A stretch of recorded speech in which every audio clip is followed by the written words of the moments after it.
Syederalun, sebanyak 7.200 jamaah calon haji atau JCH Indonesia gelombang pertama mendarat di Bandara Internasional Amir Muhammad bin Abdul Aziz pada Minggu 12 Mei 2024.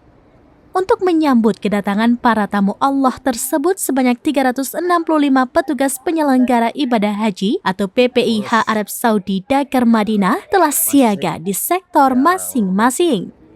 Wartawan Serambi Indonesia Khalidin Umar Barat selaku petugas Media Center Haji atau MCH Dakar Madinah melaporkan persiapan penyambutan JCH sudah matang. Seperti di Abraj Towers Hotel, salah satu lokasi pemondokan jamaah haji di wilayah Sektor 2 Dakar Madinah.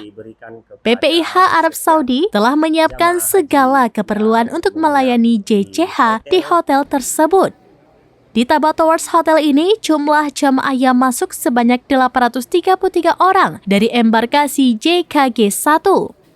Sejumlah fasilitas disiapkan seperti kursi roda untuk melayani jamaah berusia lanjut atau lansia, disabilitas atau yang kelelahan.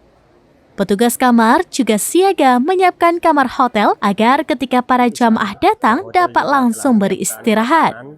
Sementara pihak hotel juga tampak sibuk untuk menyambut tamu Allah dengan berbagai hal. Ada hal menarik di mana pihak hotel menyiapkan bingkisan berisi Al-Quran, sajadah dan tasbih yang akan diberikan secara cuma-cuma pada sejumlah jamaah. Menurut PPIH Sektor 2, bingkisan itu merupakan sedekah pihak hotel nantinya diberikan pada para jamaah yang menginap di sana.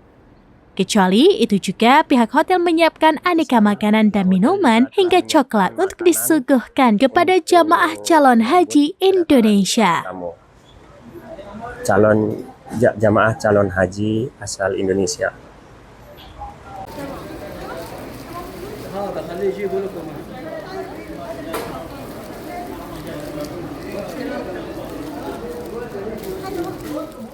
Dari Arab Saudi, Khalidin, serambinews.com. Download Tribun X sekarang, menghadirkan lokal menjadi Indonesia.